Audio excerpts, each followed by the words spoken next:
चलो बेटा बुक अभी कहाँ तक हो चुका था अपना अकाउंट में? सब क्वेश्चन हो गए थे इंटरेस्ट ऑन ड्राइंग के, ठीक है। इट मीन्स अपने कौन कौन से क्वेश्चन हो गए थे? क्वेश्चन नंबर 1 2 3 4 5 भी हो गया था। एक मिनट बताओ। 5 भी हो चुका था, 5 और यहाँ से 8 से चालू हुआ ना, 9 से 9 10 11 और 12 इतने क्वेश्चन हो चुके थे जो बेसिक फॉर्मेट के बेस पे थे। यहाँ से यहाँ तक में आपने इंटरेस्ट ऑन ड्राइंग की कैलकुलेशन करी थी और यहाँ से यहाँ तक में हमने profit and loss appropriation account बनाया था। अब देखते हैं पार्टनरशिप डीड साझेदारी संलेख क्या होता है।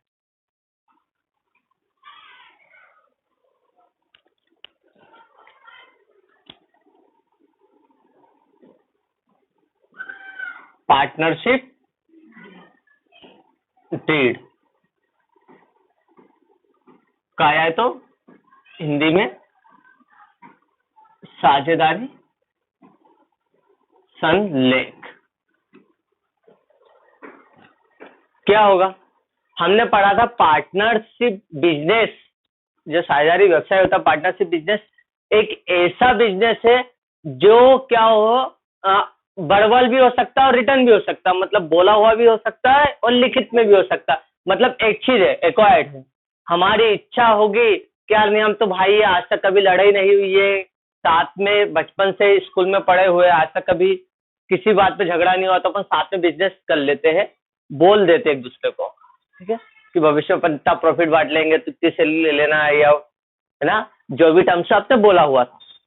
लेकिन जहां बात पैसों की आती है तो भाई भाई का दुश्मन बन जाता है, पता है ना। आपने बोला था मैं 2,000 रुपये दूंगा पर मंथ, उसने सुन लिया 9,000, है ना। जब सैलरी लेने की बात आई, प्रॉफिट बांटने की बात आई, तो उसने कुछ गलत सुन लिया और आपस में आप में डिस्प्यूट होने लग गया। तो इसलिए उन्होंने क्या कहा कि नहीं यार, अपने में फ्यूचर में कभी लड़ाई हो जाए या कुछ भी हो तो एक प्रमाण के तौर पे अपन रखें। हाँ वैसे अपने में कभी लड़ाई नहीं होना, कोई डिस्प्यूट नहीं होना, बट क्या होता है कि बाई चांस कभी कुछ छोटी सी मिस्टेक होगी तो हम इस डेट के बेस पे ही सब अपना डिस्प्यूट को सॉल्व करेंगे। तो डीड हो, एग्रीमेंट हो, कोई सी भी चीज हो, एक स्टाम्प रहता है 500 1000 100 का, आपने देखा है वो स्टाम्प पे जो कुछ चीज लिखी रहती है वो मान्य होती है ना, ठीक है। स्टाम्प पेपर पे जो भी आपका जो भी बिजनेस का नेचर, आप जो भी डीड में स्टाम्प चार्ज लगता है, ठीक है, वो स्टाम्प चार्ज, स्टाम्प पेपर इधर आएगा 500 1000 का। अब तो डिजिटल स्टाम्प आ गए हैं, है ना। तो पहले यहाँ पे पैसा अमाउंट लिखा होता है, नोट बना रहता था 100 का 1000 का, और यहाँ पे लिखा रहेगा partnership deed, partnership deed. Mostly peoples on, जितने बिजनेसमैन है अधिकतर 90 to 95% पीपल्स क्या करते हैं, डीड बनवाते हैं, है ना। पार्टनरशिप डीड क्या होता है? पार्टनरशिप डीड एक रिटर्न एग्रीमेंट होता है ना। साझेदारी संलेख लिखा, संलेख, लेख मतलब लिखित, तो सन मतलब संविधानिक, है ना, संवैधानिक लेख। मतलब पार्टनरशिप डीड एक रिटर्न एग्रीमेंट है बिटवीन पार्टनर्स, पार्टनर्स के बीच में किया गया एक लिखित समझौता है, जिसके अंदर सभी पार्टनर्स के नाम, इनके द्वारा लगाई गई कैपिटल, है ना, बिजनेस की फर्म का नाम, है ना, आप जो बिजनेस कर रहे हो उसका नेचर, है ना, बिजनेस की वैलिडिटी, कि आप बिजनेस कितने साल तक करोगे, टर्म्स। कुछ पार्टनरशिप डीड क्या होती है, कुछ टर्म्स के लिए होती है, मिनिमम 11 मंथ की होती है, मैक्सिमम बढ़ा सकते हो आप जितने भी साल के लिए। लाइक आप इंजीनियर हो और आपने कोई बड़ी मल्टी का कॉन्ट्रैक्ट ले लिया है, एक के बस की बात नहीं है, तो आप 3 इंजीनियरों ने साथ में मिलकर क्या करा, पार्टनरशिप कर ली कि अपन तीनों मिलकर साथ में क्या करते हैं, इस मल्टी का मैनेजमेंट मतलब कंस्ट्रक्शन करते हैं और पार्टनरशिप हम कर लेते हैं। तो ये पार्टनरशिप कब तक की, जब तक वो बनकर तैयार ना हो जाए, मतलब एक लिमिटेड पीरियड है। वैसे इनका पीरियड ही रहता है लिमिटेड। अगर फ्यूचर में इनको लग रहा है कि डेट खत्म हो गई, हमें एक्सटेंड करना, तो आप एक्सटेंड करवा सकते हो, ठीक है, बट इन सब का भी कोई एक टाइम पीरियड रहता है। मतलब पार्टनरशिप डीड साझेदारी संलेख एक रिटर्न एग्रीमेंट है पार्टनर्स के बीच में, जिसके अंदर बिजनेस से रिलेटेड पूरे A to Z बातें लिखी रहती, लाइक कितना पार्टनरशिप फर्म में कौन कौन पार्टनर है, इन्हें कितना पैसा मिला है, इनका प्रॉफिट का रेशियो क्या होगा, ठीक है। तो आप कौन पार्टनर एडमिशन ले सकता है, किस कंडीशन में रिटायरमेंट रहेगा, फर्म में कोई डिस्प्यूट होगा उसको कैसे सॉल्व होगा, कौन कौन पार्टनर है जिनको इंटरेस्ट ऑन कैपिटल देना है, सैलरी देना है, कमीशन देना है, ठीक है।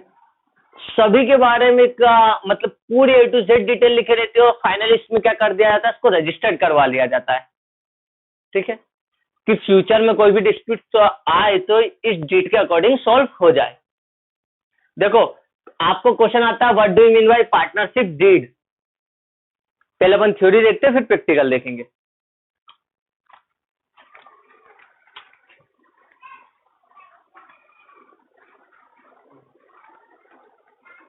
मिल गया?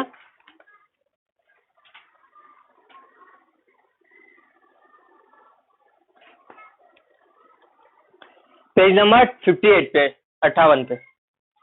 Partnership deed is a written agreement between partners, एक लिखित अनुबंध है साझेदारी सल्लेख पार्टनर साझेदारों के मध्य, which lays down the mutual right, जिसमें सभी साझेदारों के म्यूचुअल राइट्स, पारस्परिक क्या हो अधिकार, उनकी ड्यूटीज कर्तव्य एंड उनके उत्तरदायित्व रिस्पॉन्सिबिलिटीज लिखी रहती है इसके अंदर।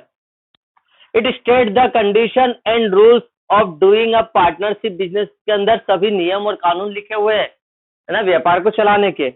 Partnership deed is also known as partnership agreement, partnership by law, है ना, पार्टनरशिप कॉन्स्टिट्यूशंस और पार्टनरशिप कॉन्ट्रैक्ट ना, सिमिलर नाम है इनका, इसके मतलब एक ही रहेगा पार्टनरशिप डीड। ऑब्जेक्टिव में बन सकता है ना, लाइक आपसे पूछ लिया partnership constitution is also known as partnership deed, पता होना चाहिए बेटा। तो एक मीनिंग, एक पैराग्राफ यहां तक कर लो।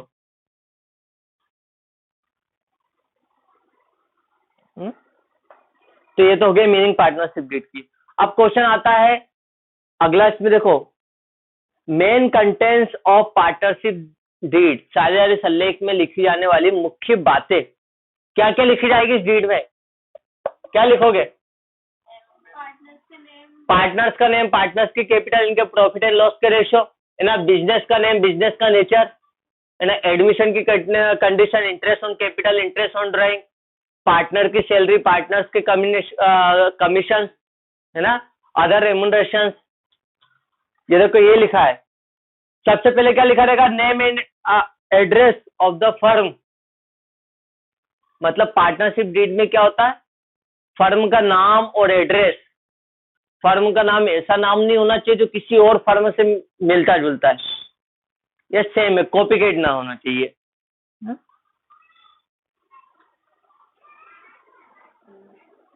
इसके बाद क्या है? Nature and scope of business, आपके का व्यापार का क्षेत्र और प्रकृति, आप कौन से नेचर का बिजनेस कर रहे हो वो भी लिखा होता है। अब यानी कि पार्टनर है तो वो जो बिजनेस कर रहा है तो बोले मैं तो पार्टनर हूं, उसका हर बिजनेस में मेरा साथ होगा, नहीं। अब जिस पर्पज से आपने बिजनेस करा मतलब वही, उसमें ही आपको पार्टनरशिप मिलेगी।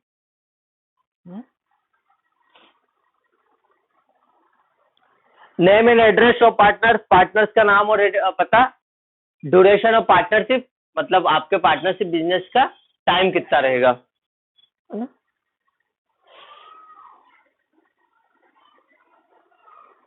Duties and rights of partners की ड्यूटीज, कैपिटल्स, पार्टनर के द्वारा लगाई गई पूंजी, partners loan to the firm, अगर कोई पार्टनर्स फर्म को लोन देता है तो फर्म के द्वारा पार्टनर्स को कितना इंटरेस्ट दिया जाएगा, इसके बारे में भी। लोन टू द पार्टनर्स, यदि कोई फर्म पार्टनर को लोन देती है तो पार्टनर से कितना इंटरेस्ट लेगी। ड्राइंग्स बाय पार्टनर, हर एक पार्टनर फर्म से कितना पैसा निकाल सकता है। Division of profit and loss का रेशियो दिया होगा। सैलरी एंड कमीशन के बारे में। Method of accounting and auditing, accounting और ऑडिटिंग करवाने की मेथड्स, इंटरनल ऑडिटिंग होगी, एक्सटर्नल ऑडिटिंग होगी, इसके बारे में भी होगा।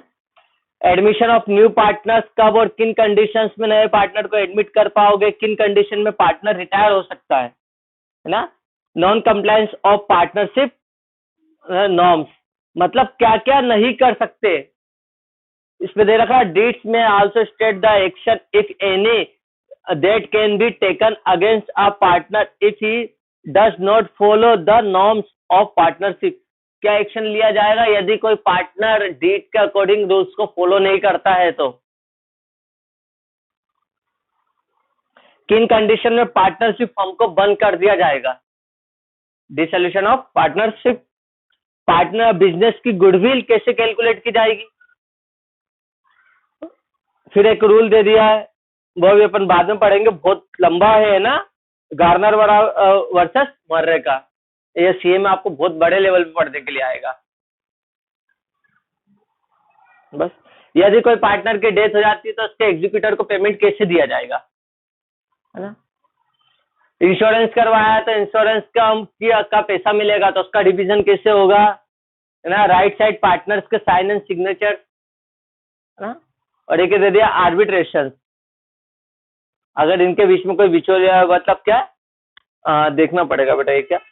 To resolve the disputes among the partners what should be the method of appointing an arbitrator. हाँ सलाहकार बोल सकते हैं, है ना, सलाहकार, मध्यस्थ, मध्यस्थ।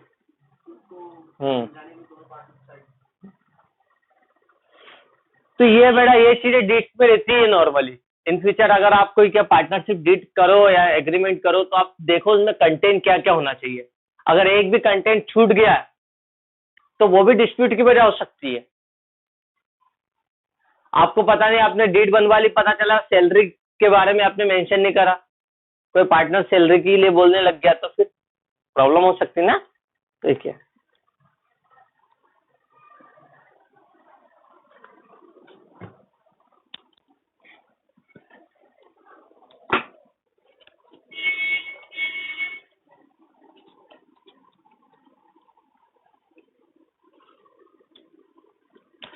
पार्टनरशिप डीट का मतलब तो समझ गए, कोई प्रॉब्लम तो नहीं। अब एक बार आपस फॉर्मेट बना के देख लेते हैं। कौन सा? Profit and loss appropriation account वाला।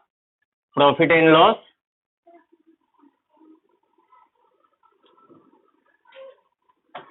Appropriation account for the year ended.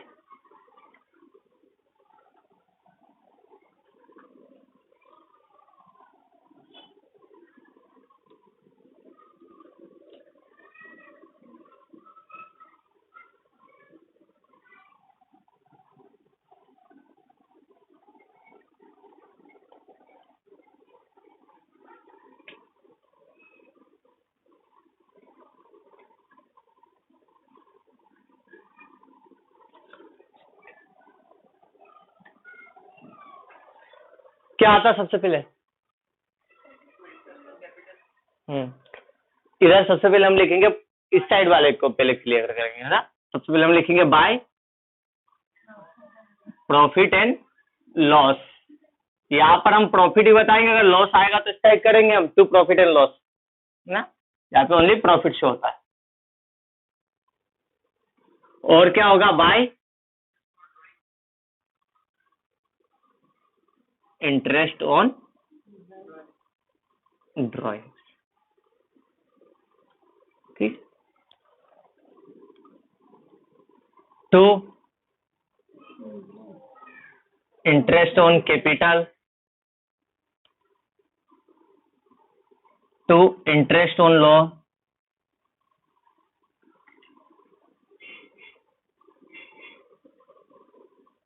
To partners remuneration में सब आ जाएगा ना। रेमुनरेशन का मतलब होता है पारिश्रमिक, जो भी पार्टनर्स को मिल रहा है पारिश्रमिक, लाइक सैलरी, कमीशन, बोनस, जो मिल रहा है पार्टनर्स रेमुनरेशन, ठीक है। तो ये क्या पे हमने देखा था? अदर एक्सपेंसेस, कोई से जो अपने प्रॉफिट एंड लॉस में लिखना भूल गए थे।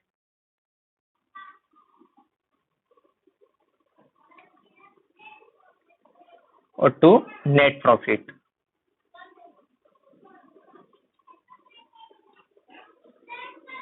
ये था, इधर आया तो नेट प्रॉफिट आंसर और इधर आया तो भाई नेट लॉस।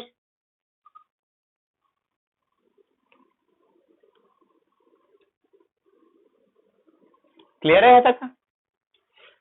देखो क्या हमने पढ़ा था, पार्टनरशिप में सब कुछ रिटर्न में होता तो ये फॉर्मेट अप्लाई होता है।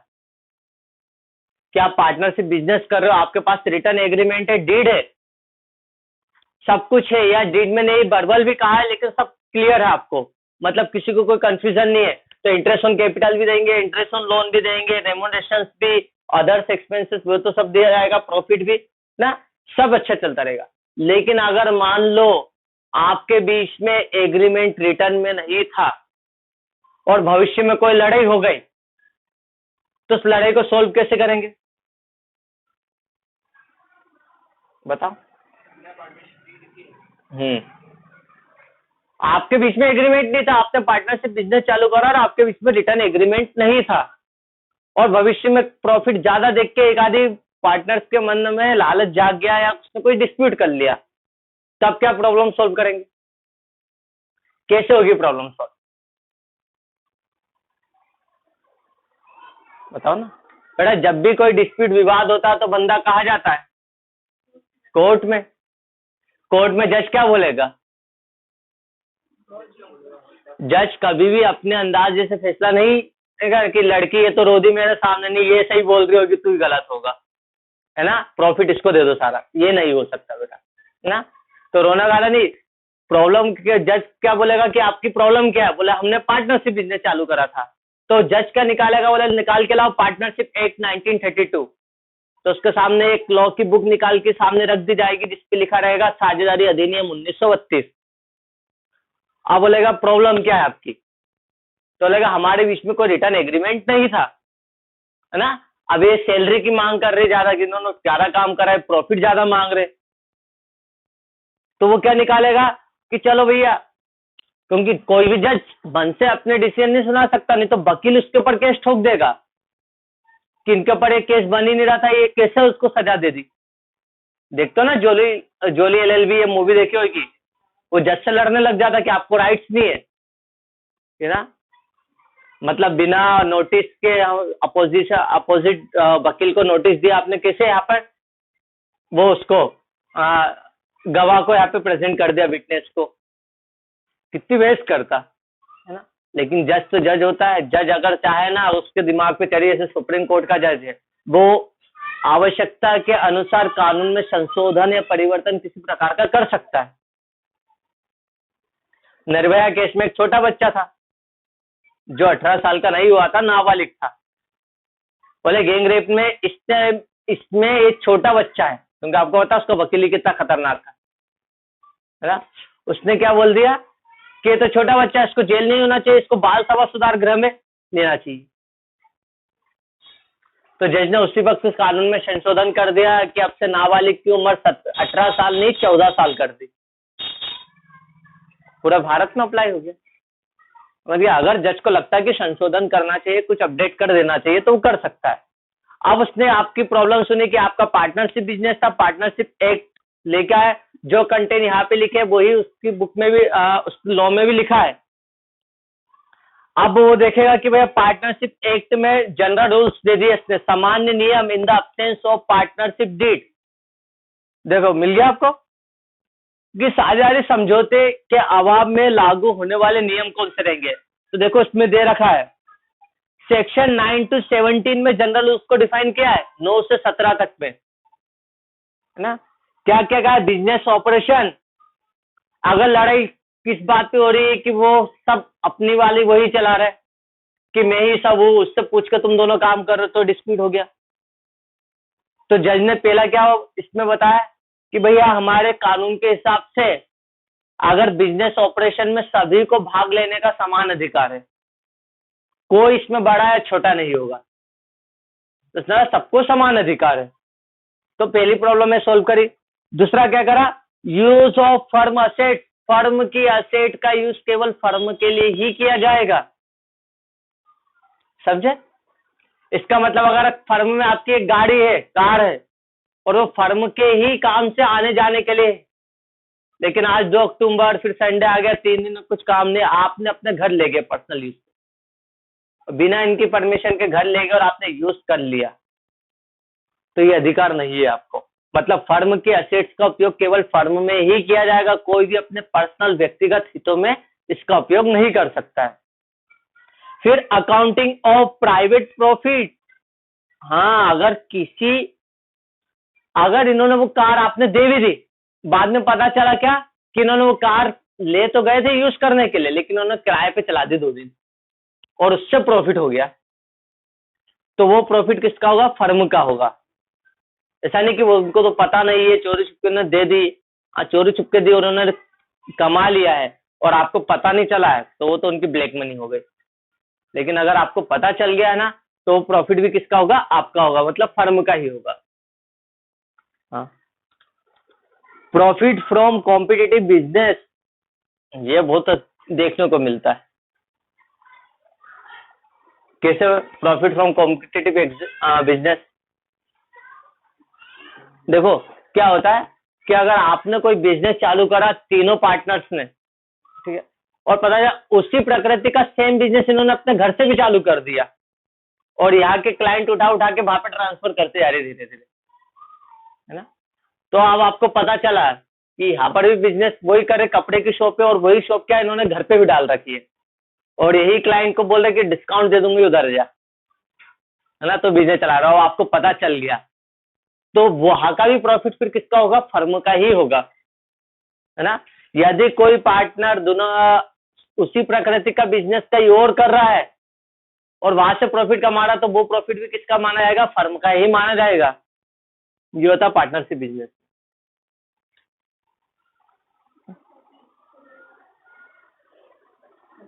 फिर राइट ऑफ कंपनसेशन। यदि कोई पार्टनर क्या होता है, मुसीबत से बचाने के लिए, है ना, बिना किसी दूसरे पार्टनर्स की अनुमति के कोई खर्च कर देता है, तो उसको वो क्षतिपूर्ति पाने का अधिकार है। लाइक दुकान में आग लग गई, है ना, आप दोनों बाहर से महाराष्ट्र से, और अर्जेंट में आपको पता चला, तो आप क्या करोगे? इमरजेंसी में फायर ब्रिगेड को बुलाओगे, वो आग बुझाएगी। फायर ब्रिगेड ने चार्ज मांगा, आपने दे दिया 5,000 रुपए, बाद में इन्होंने बोला क्यों दिए 5,000? हमने बोला था कि आग बुझाने के लिए, जलने देता नहीं, वो तो बचा रहा था बिजनेस को, तो उन्होंने बिजनेस के हित में कुछ खर्चा करा है। कई बार ऐसे केसेस सजाते कि स्टॉक के दाम बढ़ने वाले, अर्जेंटली में इनको क्या था, कांटेक्ट नहीं हो पा रहा था, तो आपने खुद ने सेल्फ डिसीजन ले लिया और आपने स्टॉक मंगवा लिया। बाद में ये हो रहा कि हमसे बिना पूछे क्यों इतना सामान मंगवा लिया, ये डिसीजन क्यों ले लिया फाइनेंशियल? नहीं, आपने फर्म के हित में फर्म को बचाने के लिए डिसीजन लिया ना, तो आपको कंपनसेशन लेने का अधिकार है। Admission of partner. कोई भी नया साझेदार है, उसको प्रवेश, पार्टनर्स को प्रवेश कब दिया जाएगा? जब सभी पार्टनर्स उसके लिए एग्री हो। ऐसा नहीं कि 3 पार्टनर हो और आपने अपनी बहन को भी वो लिया है कि कल से साथ में बैठने लग जाओ, और जब प्रॉफिट बांटने की बात बोले 3 नहीं 4 हिस्से होना चाहिए। और धमाल में होता ना, आदि मानव बोले हम दोनों ही एक हिस्सा है, और फिर लेने के टाइम क्या होता है 2 हिस्से और देने के टाइम 1 हिस्सा, तो वो ना हो। तो एडमिशन का हो सभी पार्टनर्स के कंसेंट से हो, सहमति से हो। रिटायरमेंट ऑफ पार्टनर, जब कोई पार्टनर रिटायर होगा तो उसको पेमेंट कैसे दिया जाएगा, है ना। Change in firm, if a firm is reconstituted और any other changes is made in the firm, the except for the changes rest of thing, है ना, विल रिमेन सेम। लिखा हो कि क्या हो कि थोड़ा बहुत चेंजेस हो सकता है, किन किन पार्ट्स को चेंज करना पड़ेगा, क्या क्या चेंजेस हो सकता है रिकॉन्स्टिट्यूशन में, वो बताया हो। बस मेनली तो आपको 8 तक ही करो, इसमें रिटायरमेंट तक ही करो। जनरल रूल्स में बस आपको पता होना चाहिए बेटा कि क्या क्या होते हैं, है ना। सभी को बिजनेस में ऑपरेशन लेने का इक्वल राइट्स है, ठीक है। फर्म के एसेट्स का यूज फर्म में होगा, प्राइवेट प्रॉफिट भी किसका होगा? फर्म का होगा। कॉम्पिटिटिव बिजनेस का प्रॉफिट भी फर्म का होगा, है ना। अगर कोई पार्टनर फर्म के हित में कोई डिसीजन लेता है तो उसको कंपनसेशन का राइट्स रहेगा। कब किन कंडीशंस में क्या होगा, पार्टनर एडमिशन ले सकता है, और कब पार्टनर रिटायरमेंट होगा, और रिटायर होगा तो उससे कैसे रिपेमेंट किया जाएगा। ये थे जनरल रूल्स। लेकिन प्रैक्टिकल जब हम करते हैं तो अकाउंटिंग रूल्स अलग आते हैं। हाँ पूछो। पार्टनर जिसने कैपिटल लगाया उससे रिटायर होना है, मतलब हाँ रिटायर होना है, हाँ, कैपिटल लगाई थी उसकी कैपिटल से मिलेगी और उसका इंटरेस्ट भी मिलेगा। जो उसका क्लोजिंग बैलेंस रहेगा उस समय उसकी कैपिटल अकाउंट का क्लोजिंग बैलेंस क्या होगा उतना मिलेगा। लेकिन अब कब और कैसे मिलेगा वो डिसाइड करेंगे अपन लास्ट चैप्टर जब होगा इसका, रिटायरमेंट आदि का, तब आपको पता चल जाएगा वो डिटेल में कि यार आप तो बोलो 15 लाख रुपए आप तीनों ने मिलकर लगाई थी, अब अचानक रिटायर हो रहे, बोले 5 लाख मेरे बन रहे, आपके पास उतना कैश थोड़ा ना होगा उस समय 5 लाख। मतलब 5 लाख तो आपने बिजनेस में लगाया था, अभी स्टॉक भरा हुआ है, बिल्डिंग खरीदी, सब लगा रखा था। आप जा रहे हो हम बिजनेस चला रहे, इसका मतलब ये नहीं कि आपको हमारी यूनिट बेच के दे ना। ठीक है, तो फर्क पड़ता है ना कि अगर एक पार्टनर जा रहा है तो उसको इतनी लार्ज कैपिटल हम कैसे दे सकते हैं, तो रीपेमेंट की कंडीशन सुन देती है, उसके लिए हम पार्टनर्स लोन अकाउंट ओपन करना पड़ता है। अब आया अकाउंटिंग रूल। अकाउंटिंग कैसे होगी, अधिकतर क्वेश्चन में आता है explain the accounting rules applicable in the absence of partnership deed, साझेदारी सल्लेख के अभाव में लागू होने वाले लेखांकन नियम को बताइए। अकाउंटिंग क्या होगी, जरूरत ही नहीं बैठा तो सामने देख लो है ना। In the absence of partnership deed, जज क्या बोलेगा, interest on capital are not allowed. कोई भी साझेदार ने कितना भी पैसा लगाया उसको उसके ऊपर कोई ब्याज नहीं दिया जाएगा। अब आप क्या बोलोगे, लाइक आप ही बैठे हो और मैं जज हूं, आपने बोला क्यों सर ये पैसा हम बैंक पे जमा करते इंटरेस्ट तो मिलता है ना, फिर मैं जज हूं तो जज क्या बोलेगा, भैया वो पैसा फिर कौन यूज करती, बैंक करती, आपने यही पैसा बिजनेस में लगाया तो फिर आप प्रॉफिट भी तो कमा रहे हो, उसके बदले में या तो प्रॉफिट ले लो या इंटरेस्ट ले लो, समझे। तो जज ने बोला ये पॉइंट क्या हुआ, लॉजिकली सही नहीं है। अगर आप में डीड थी तो आप दो, कोई दिक्कत नहीं है, लेकिन डीड नहीं है तो इंटरेस्ट ऑन कैपिटल चार्ज नहीं किया जाएगा। मतलब किसी भी पार्टनर को पूंजी पर ब्याज नहीं दिया जाएगा, क्योंकि मालिक खुद को ही ब्याज देगा खुद के पैसे पे, नहीं तो पॉसिबल नहीं होगा। अगर आपके घर में 10 लाख रुपए पड़े तो आप खुद को ब्याज कैसे दे पाओगे, जब तक वो बाहर इन्वेस्ट नहीं करोगे तो ऐसा माना जाएगा आपका पैसा आपके पास ही है, तो इंटरेस्ट ऑन कैपिटल नहीं। हाँ, यदि इस पूंजी के कैपिटल के अलावा अगर किसी पार्टनर ने फर्म को लोन दिया था, हो सकता है डिस्प्यूट इस बात का है क्या कि आपने फर्म को कैपिटल के अलावा 2 लाख रुपए और दे रखे थे लोन, और आपके बीच में कोई बात ही नहीं हुई थी, आप बोल रहे हैं मुझे 10% ब्याज चाहिए, 12% चाहिए, दूसरे पार्टनर बोले हम इतना नहीं दे सकते। जज बोले हाँ ठीक है, अगर किसी पार्टनर ने फर्म को कैपिटल के अलावा कुछ लोन से एडवांस दिए तो उसके ऊपर 6% पर एनम, याद रखना ना, 1 साल का इंटरेस्ट ऑन लोन दिया जाएगा, है ना। कई बार आता है in the absence of partnership did interest on loan given 6% per annum.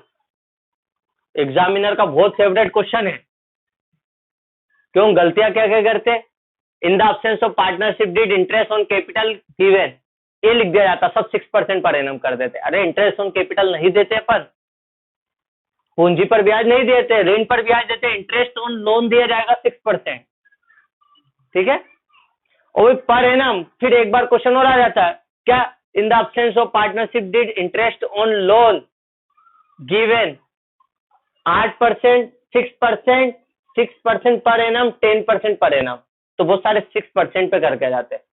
हमें पर एनम को भी देखना है, सालाना दिया जाएगा, ऐसा नहीं कि 6% क्या मंथली क्या 6% ना, तो ये नहीं हो।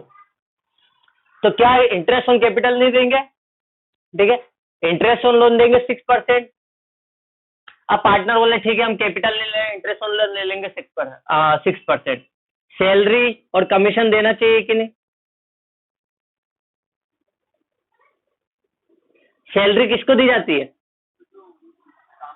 जो एम्प्लॉय होता है, नौकर को वो दी जाती है सैलरी, बोले आप नौकर थोड़ी ना, आप तो मालिक हो, बिजनेस के ओनर हो। पार्टनर्स कौन होते? बिजनेस के ओनर होते ना। तो मालिक खुद को सैलरी देगा क्या? जो काम कर रहा है, अरे काम कर रहा तो प्रॉफिट के लिए तो काम कर रहा है। और आप दो भाई हो, दोनों पार्टनर हो, क्योंकि हमें पता पार्टनर्स में कोई भी पार्टनर बन सकते हैं, बाप बेटे भाई बहन कोई भी पार्टनर बन सकते हैं। आप दोनों ही आप आपकी दुकान में काम कर रहे हो, शॉप है आपने, अपने बिजनेस चालू करा, काम कर रहे हो, तो आप प्रॉफिट लोगे कि सैलरी लोगे पर मंथ? आप नौकरी करोगे तो सैलरी लोगे ना। तो कोई भी पार्टनर हो, उसको किसी भी प्रकार का कोई रेम्यूनरेशन नहीं दिया जाएगा, ना सैलरी, ना बोनस, ना कमीशन, कुछ भी नहीं दिया जाएगा। ठीक है, in the absence of partnership deed, है ना, salary, commission and any other remuneration are not allowed to the partners. साझेदारी सल्लेख के अभाव में किसी भी साझेदार को वेतन, बोनस या अन्य पारिश्रमिक दिया नहीं जाएगा, ये ध्यान रखना। ये अगर एक्सपेंसेस तो चार्ज होंगे, हम बात पार्टनर्स की कर रहे हैं ना। प्रॉफिट का क्या करें? ए ने लगाए 5 लाख रुपए, बी ने लगाए 2 लाख रुपए और सी ने 1 रुपए भी नहीं लगाए। प्रॉफिट कैसे बटेगा? अगर कुछ भी नहीं लगाया, प्रॉफिट तीनों में बराबर बटेगा, इक्वल बटेगा। ध्यान रखना, साझेदारी सल्ले के अभाव में in the absence of partnership deed profit and loss divide equally among the partners, ना। लाभ हानि का बंटवारा हो, कुछ भी हो, गलती तुम्हारी, जब तुमने रिटर्न में नहीं है तो जज ने जो लॉज में लिख दिया है तो उसी के अकॉर्डिंग क्या होगा, आपको डिसीजन दिया जाएगा, है ना। ज्यादा लगाया, कम लगाया, कुछ भी हो, है ना। ज्यादा पैसा लगाने से अच्छा ज्यादा दिमाग लगा लेता तो डिस्प्यूट नहीं होते, है ना, डीट कर देता हूं। इसलिए क्या होगा, ये इक्वली बटेंगे, बराबर बटेंगे। 3 पार्टनर है तो जैसे 2 पार्टनर है ए और बी, बराबर मतलब 1:1, 1/2, 1/2 आधा आधा कहते ना, इसका मतलब अब यही बोलते हाफ। लेकिन अगर 3 पार्टनर है तो आपके हाफ की डेफिनेशन बदल जाएगी, 1/1 हो जाएगा, 1/3 1/3 हो जाएगा। ठीक है, मतलब प्रॉफिट एंड लॉस को कैसे बांटेंगे, हम इक्वली बांटेंगे पार्टनर। बस इतना याद होना चाहिए, मतलब कुछ भी नहीं देना, केवल एक चीज देना, इंटरेस्ट ऑन लोन और प्रॉफिट को बराबर बांटना है। देखो पेज चेंज करो, इंग्लिश मीडियम 62 पे है, हिंदी मीडियम देख लेना, लेखांकन नियम, साझेदारी सल्ले के अभाव में लागू होने वाले लेखांकन नियम। डिवीजन ऑफ प्रॉफिट, इसको यहां से करना, सेकंड लाइन में है बट के बाद। हाँ, if the deed does not exist or is silent, यदि साझेदारी सल्लेख में, है ना, कुछ नहीं कहा है या मौन है, साइलेंट का मतलब मौन है। The manner of distribution of profit और लॉस, तो लाभ हानि का विभाजन as per the partnership act, साझेदारी अनुबंध के अनुसार profit and loss of the firm are divide equally among the partners, बराबर बांटेंगे। ठीक है, दूसरा इंटरेस्ट ऑन कैपिटल, इसमें भी इससे निकालो, है ना। If the deed does not exist और silent is silent, no interest is allowed on capital to the partner, interest on capital भी नहीं देंगे। इसके बाद इंटरेस्ट ऑन ड्राइंग, वो भी नहीं देंगे। आप मालिक, आप अपनी इच्छा से पैसा निकाल सकते हो और जमा कर सकते हो, है ना। इंटरेस्ट ऑन ड्राइंग भी नहीं देना है। मैंने बोला कुछ भी नहीं देना, खाली 2 चीज देखना है आपको, इंटरेस्ट ऑन लॉस और प्रॉफिट को बांटना है इक्वली।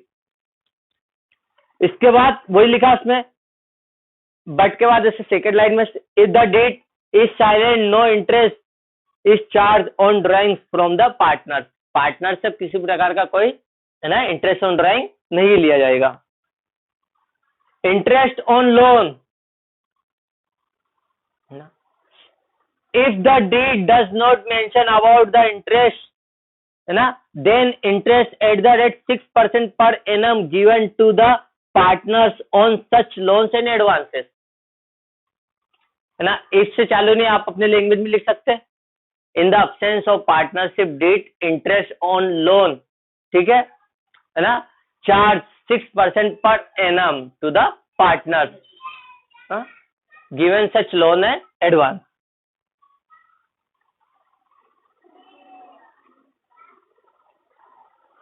फिर सैलरी एंड रेम्यूनरेशन, उसमें भी इफ से देखो, if there is no mention about salary, commission और any other remuneration in the deed, no partners is entitled to get any such remuneration. सल्ले के अभाव में साझेदारों को किसी प्रकार का पारिश्रमिक जैसे वेतन, बोनस, कमीशन दे नहीं होगा। ये 5 रूल आपको थ्योरी में आएंगे तो 4 नंबर का आएगा, वो भी लिख सकते हो आप। तो प्रैक्टिकल आएगा तो सबसे इजी हो जाएगा आपका क्वेश्चन, क्योंकि फिर आपको करना क्या है, 1, 2 और 3 बस। इसमें एक क्वेश्चन ऐसा जो है 1 पेज का, अगर एग्जाम में जाओ तो आप ऐसे घबरा जाओगे, और जब सोल्व करने आएंगे तो 3 लाइन में खत्म हो जाएगा, क्योंकि उसमें आखिरी में लिखा होगा in the absence of partnership deed. तो आपको कुछ देना ही नहीं, इंटरेस्ट ऑन लोन देना, प्रॉफिट को इक्वल बांटना, तो क्वेश्चन हो जाएगा। समझ गए? तो बेटा दोनों रूल्स को बहुत एकदम परफेक्ट कर लेना, तभी जाके होगा। अकाउंटिंग रूल बहुत आता है, जनरल रूल तो आते हैं, लेकिन अकाउंटिंग बहुत आता है, क्योंकि अकाउंटिंग में प्रैक्टिकल भी बन रहा है, थ्योरी भी बन रही है। और कई बार क्वेश्चन आता है, give the rules applicable in the absence of partnership deed. ये नहीं कहा जनरल है कि अकाउंटिंग का, आप अकाउंटिंग ही बताओ ना। In the absence of partnership deed, ठीक है, interest on capital are not allowed to the partners, ठीक है। And if any partners given loan and any advance to firm, then interest on loan charge 6% per annum, है ना। In the absence of partnership deed, है ना, any types of salary, commissions and any other remuneration not allowed to the partners, partners को नहीं दिया जाएगा, ठीक है। और नेट प्रॉफिट को क्या बांट दिया जाएगा इक्वली, और इंटरेस्ट ऑन ड्राइंग भी चार्ज नहीं किया जाएगा, है ना। बस इतना याद रखना है। प्रैक्टिकल एक आधी देखना तो देख सकते हो, पहले तो आप एक करके लाना है, थ्योरी और इसका एक प्रैक्टिकल।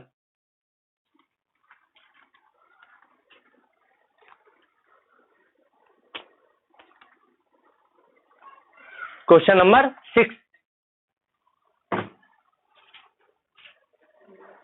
बेटा 6 और 7 कल करके लाओ।